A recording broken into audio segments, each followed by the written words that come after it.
Você está ouvindo 45 minutos conectados com a sabedoria. Reflexões,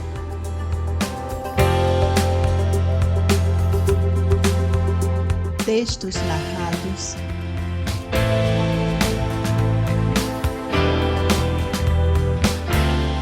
conteúdos que propõem mais informações.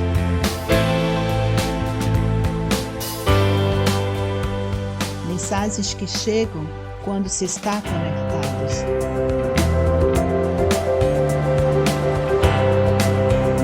Fique à vontade entre nós. Eu sou a Maria e este é o seu podcast 45mi.com.br.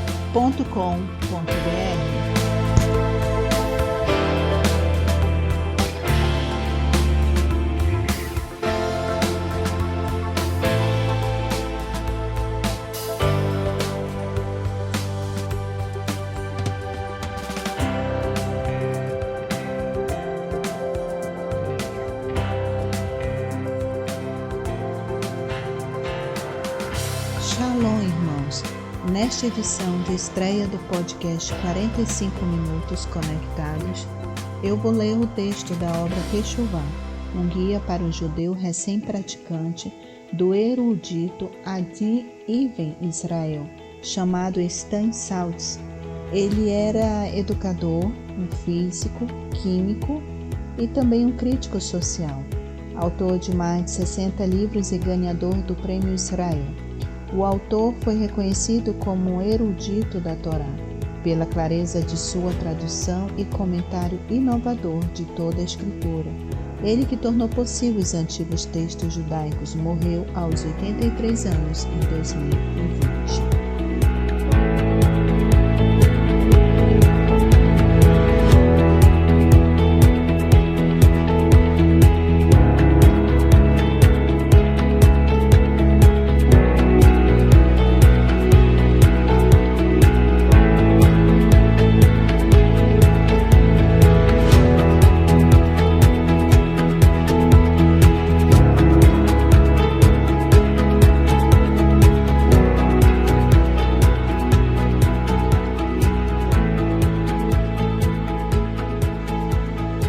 Quem sabe de alguém que tenha nascido com 60, 40 ou mesmo 18 anos?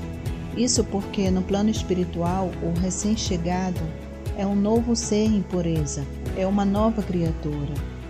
E essa nova criatura precisa ser reeducada, precisa adquirir novos valores.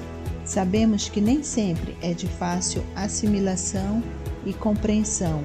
Sabendo desse fato, o autor elaborou um manual claro e objetivo, imprescindível aos que desejam viver Shivá, retorno intensamente.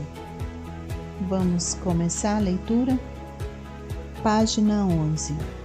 O significado da Teshuvá. A Teshuvá ocupa uma posição central no judaísmo e tem muitas facetas.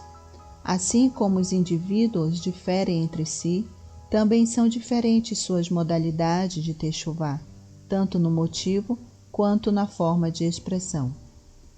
Numa definição ampla, Teshuvá é mais do que apenas o arrependimento pelo pecado, é um novo despertar espiritual, um desejo de fortalecer a conexão entre si mesmo e o sagrado. Portanto, a eficácia da Teshuvá, muitas vezes, é função da sensação que a pessoa tem de distanciamento do sagrado. Quanto maior for a distância, maior será o movimento potencial na direção da proximidade renovada. Como disse um sábio judeu, uma corda que foi cortada e que é amarrada de novo é duplamente forte no ponto onde tinha sido cortada. Este movimento da alma para a renovação da conexão também pode surgir em alguém que nunca tenha pecado, mas que ainda assim esteja sentindo um chamado para aproximar-se do Criador. Pois na raiz da noção de Techuvá está o conceito de retorno, Shivá em hebraico. Retorno não só ao passado de si mesmo, dos nossos antepassados, mas à fonte divina de todo ser. Voltarei Shavatá ao Elohim, vosso Criador. Todas as formas de Techuvá, por mais diferentes e complexas que sejam, têm um núcleo comum, crença de que os seres humanos têm dentro de si mesmos o poder de efetuar mudanças interiores. Muitos fatores contribuem para distanciar uma pessoa do Criador, entre eles a educação e o hábito. O hábito, por sua vez, tem muitas causas, a regra de que uma transgressão acarreta outra transgressão. Reflete não somente uma suposição sobre os fundamentos transcendentais da vida humana, mas também uma sóbria visão da realidade. Há uma conexão causal. A pessoa não pode se furtar de uma vez e imediatamente as consequências internas e externas das suas ações. Por isso, uma transgressão cria uma situação onde uma segunda transgressão parece lógica, natural, virtualmente inevitável. O modo de vida distante da observância religiosa não apenas torna essa observância difícil, mas também pela própria lógica nele contida, a torna progressivamente mais difícil. No entanto, apesar dessas leis comportamentais, a Techuvá permanece. Há sempre presente possibilidade de mudarmos nossa vida e a própria direção de nossa vida. De acordo com os sábios, esta possibilidade de alterar a realidade após o fato, que é um dos mistérios de tudo o que existe, foi criada antes mesmo da criação do mundo, antes das leis da natureza virem a existir, antes de as montanhas terem nascido, como expressou o poeta divino. Um princípio ainda mais fundamental e mais exaltado foi proclamado que a mudança, Techuvá, é possível. Muitos livros e artigos foram escritos sobre a Techuvá, e eles apresentam análises detalhadas dos vários estágios do processo, do início ao fim. Não obstante toda esta elaboração, alguns princípios fundamentais permanecem subjacentes a todas as formas e níveis de Techuvá, quer o seu ponto de partida seja exaltado ou baixo, quer ele seja apontado para um nível alto de perfeição espiritual ou para objetivos mais modestos. De fato, dois elementos essenciais são encontrados em todo tipo de Techuvá: a renúncia a um passado que se lamenta e a adoção de um caminho melhor a ser seguido de agora em diante. Em termos concretos, a Techuvá é simplesmente uma virada, seja ela uma mudança repentina de direção ou uma série de viradas menores, não tendo todas elas a mesma importância. Implícita em nossos pedidos de Techuvá e de perdão, repetidos por todos nós em nossas orações 3 vezes ao dia, está a possibilidade de algum tipo de virada. Via de regra, quanto mais equilibrada e tranquila for a vida de uma pessoa, menos acentuada será a virada por ela empreendida. Porém, com frequência, nós surpreendemos a nós mesmos, e não é raro perceber, só com a sabedoria da compreensão tardia, quais têm sido nossas verdadeiras viradas para a mudança. Como dissemos, há 2 fatores que tornam a virada possível: a percepção de que o passado, seja ele qual for, é imperfeito e precisa de correção, e a decisão de mudar de direção, de empreender um novo caminho no futuro. A natureza, descrição exata e possíveis consequências desta virada são examinadas na literatura da Techuvá. O reconhecimento da necessidade de mudança surge de modos diferentes. Às vezes, somos invadidos por uma sensação de pecado de mancha, de corrupção, que resulta no desejo poderoso de fugir e purificar-se. Mas o desejo de virar também pode assumir formas mais sutis, sensações de imperfeição ou de potencial não realizado, que estimulam a busca de algo melhor. Como regra, quanto maior for a sensação inicial de inadequação passada, mais acentuada será a virada, às vezes chegando até ao ponto do extremismo e da inversão total. Quando a sensação de desconforto ou de não realização é mais moderada, a virada resultante geralmente é mais moderada, tanto na velocidade quanto em veemência. No entanto, seja qual for a sensação primária sobre o passado, o desejo de fazer techuvá sempre surge de algum sentimento de desconforto ou de inquietação. O grande obstáculo no caminho da techuvá, um obstáculo que todos nós temos de enfrentar, tanto os maus quanto os dignos, é a autossatisfação. É a presunçosa convicção de que eu estou ok, você está ok, e que todas as nossas falhas são o destino inevitável do fato de sermos seres humanos.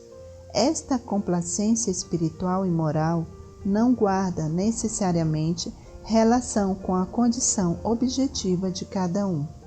Alguém pode ser visto pelos outros como pecador e um criminoso, sem ter nenhuma consciência das suas falhas. Essa pessoa nunca haverá de atingir a techuvá.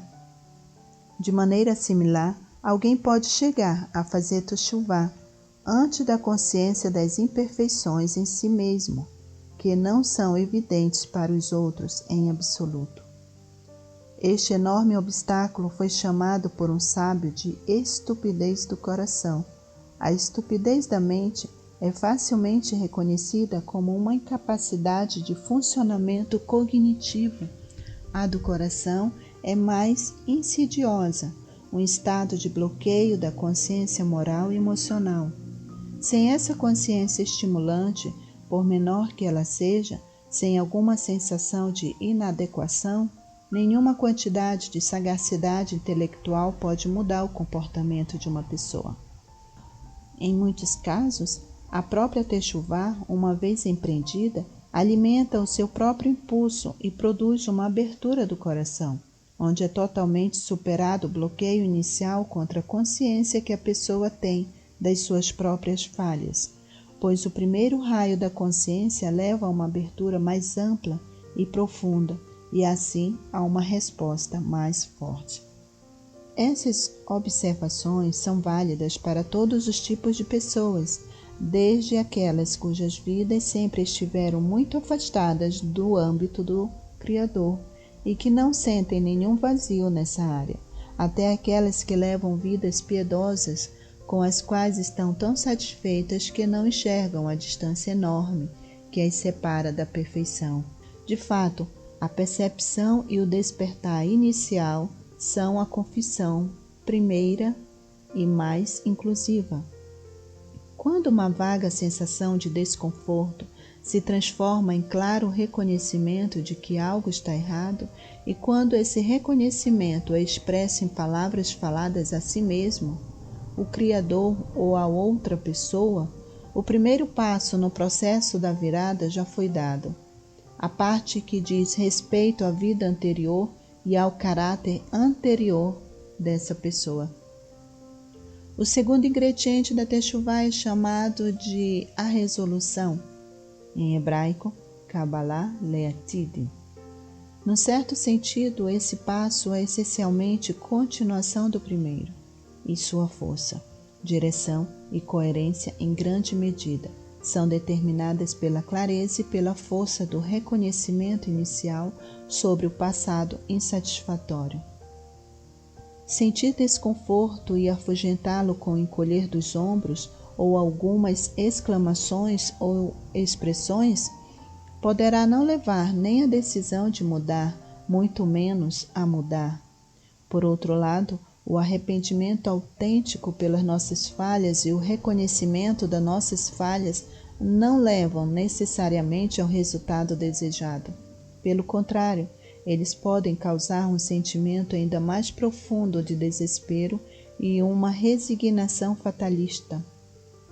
Em vez de promover uma mudança positiva, esse desânimo, considerado em nossa tradição como uma das aflições mais graves da nossa alma, pode haver com que a pessoa afunde ainda mais.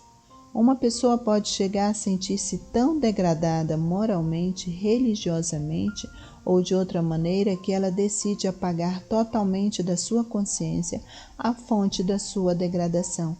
Essa repressão geralmente acontece quando alguém se deixa levar por uma vida de prazeres instintivos ou por uma das várias distrações projetadas para embotar os sentidos, temporária ou permanentemente.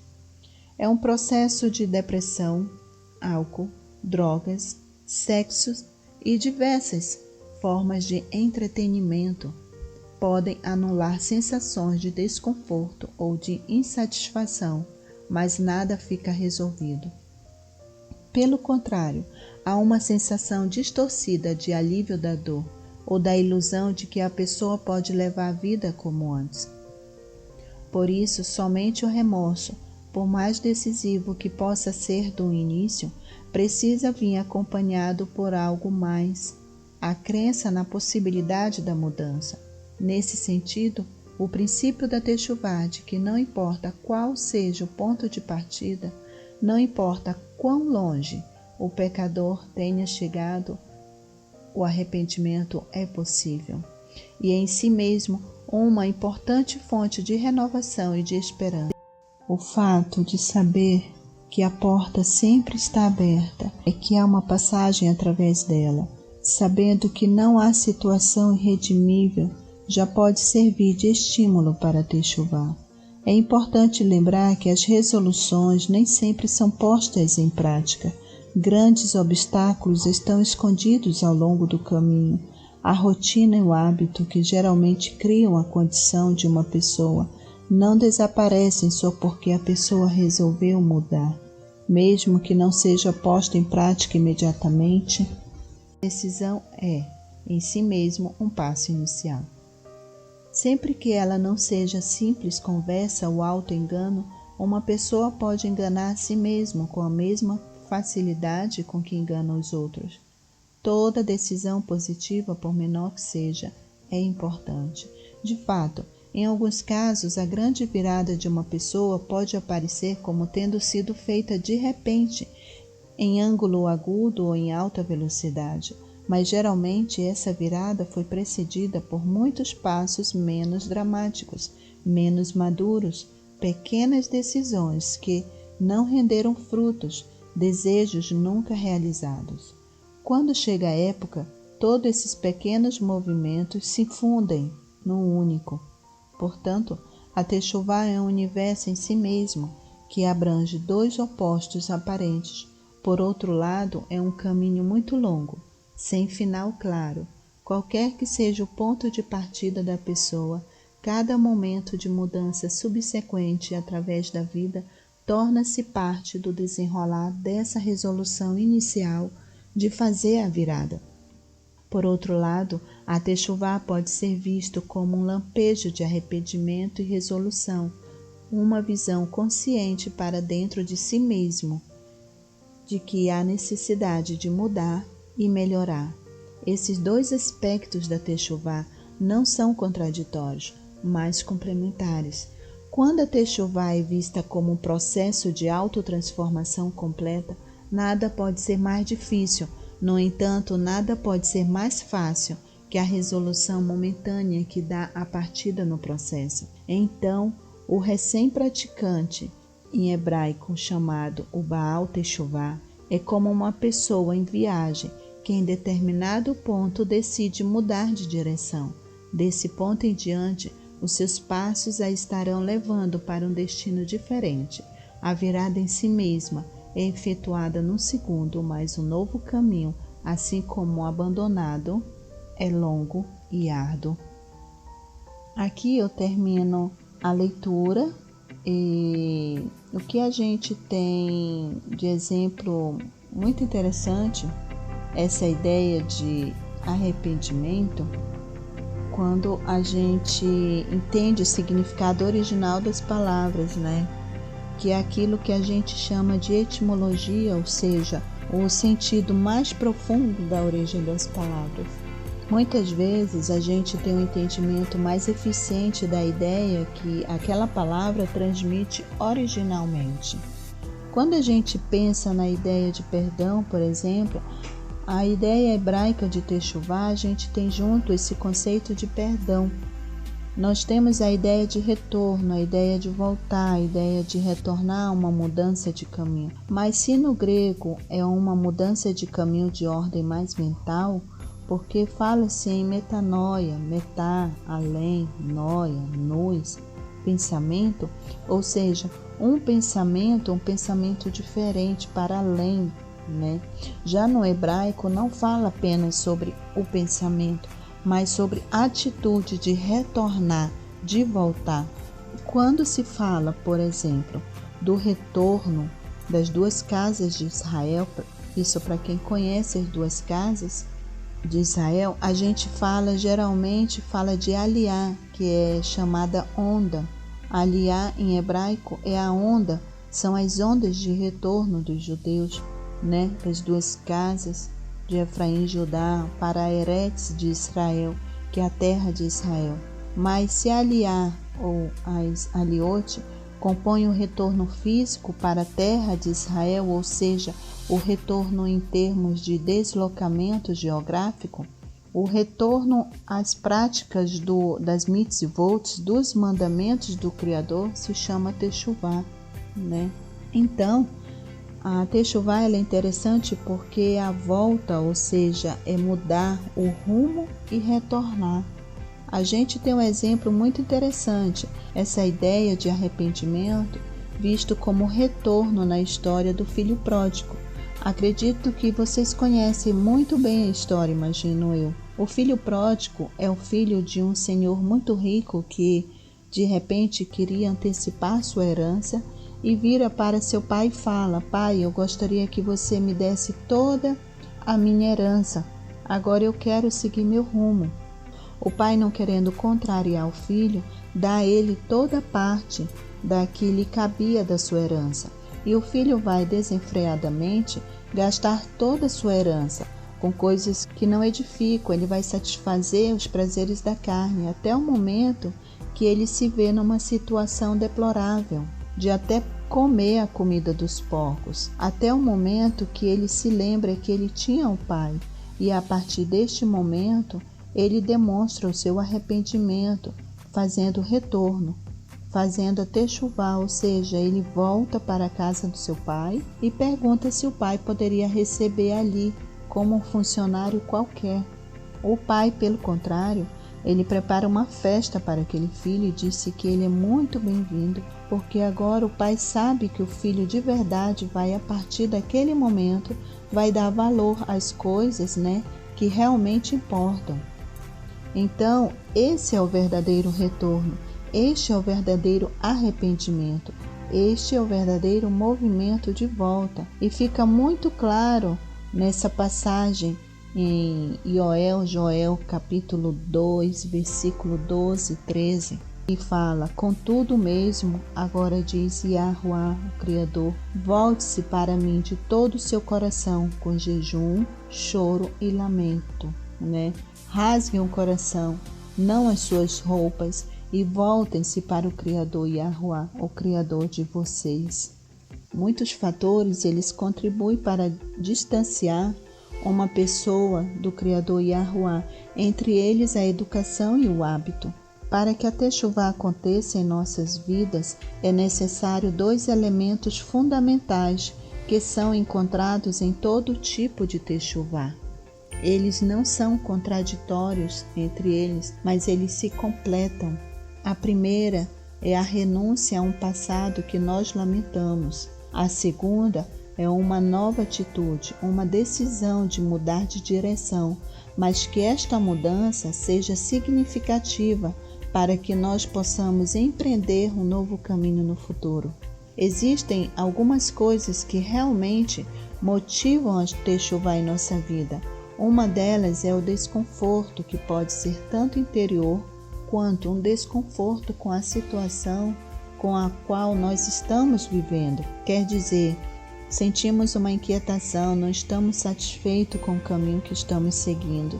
E a partir daí nós começamos a entender que precisamos viver uma mudança. Um dos maiores inimigos para o caminho da Techuvá que todos nós temos que enfrentar é a autossatisfação. Contudo, um sábio ele disse que este tipo de procedimento é chamado também de estupidez do coração, porque quando nós não reconhecemos as falhas, nós estamos na verdade com a nossa consciência bloqueada, tanto na questão moral, emocional. Isso faz que nós permaneçamos parados, estagnados aonde estamos. Agora eu te faço uma pergunta: o que você quer? Você quer fazer Techuvá? Então, seja corajoso, meu irmão. Faça Techuvá, a virada da sua vida. Perceba aquilo que você tem falhado. Uma dica importante: para que a Techuvá seja desencadeada na tua vida, primeiro, que você reconheça onde você falhou, que você precisa mudar. Segundo, confesse o seu erro e a sua falha para o Criador Yahuwá. A partir deste momento que nós confessamos aquilo que está nos atrapalhando, quando nós reconhecemos a situação que está errada, que está desconfortável em nossa vida, nós somos motivados verdadeiramente a tomarmos uma direção, um novo caminho. Diante disso eu te pergunto: você tem shalom, paz, com a pessoa que você se tornou? Com quem você é? Com quem você tem sido no mundo e o impacto da tua vida sobre a terra? Essa é uma pergunta que eu, Amaliá, te faço. É possivelmente o Criador Yahuwá também te faz. O que você tem feito com a tua vida tão preciosa? Techuvá é o que eu te convido a fazer hoje. Mudança significativa. E quanto maior for teu desconforto, a tua inquietação, então maior será a tua Techuvá. Porque quando nós estamos realmente interessados a uma mudança significativa em nossa vida, nós conseguimos dar a virada. O importante é isso: reconheça quais são as tuas falhas e comece pela mudança. Você tem que tomar uma iniciativa hoje, agora. Você fale: eu farei uma mudança significativa em minha vida. Eu vou ser uma pessoa melhor. Você não precisa ser perfeito. Eu não sou perfeita. Ninguém o é. Mas nós precisamos ser melhores. Esta obra ocupa uma importância muito grande. Nós temos também dentro da loja virtual Natsarim Story, uma livraria Natsarim onde você encontra livros que podem abençoar tua vida espiritual. Nos faça uma visita, lá nós temos variedade de produtos e os tzitziot únicos, feito à mão, Avodá e Adi. Que vocês possam passar este trabalho para outras pessoas, para outros irmãos, para as vossas congregações. Que seja um trabalho que possa falar aos vossos corações e aos corações daqueles que têm desejo de acompanhar 45 minutos conectados, diferentes com o presente livro que não é um apelo ao retorno. Ele foi sim concebido para aqueles que algum dia pensaram sobre a Techuvá, tomaram a decisão ou se encontraram no meio do caminho. Espero que vocês tenham gostado da proposta. Não esqueçam que a frequência certa está na Torá. E deixe Yahuwá soprar vida em sua alma.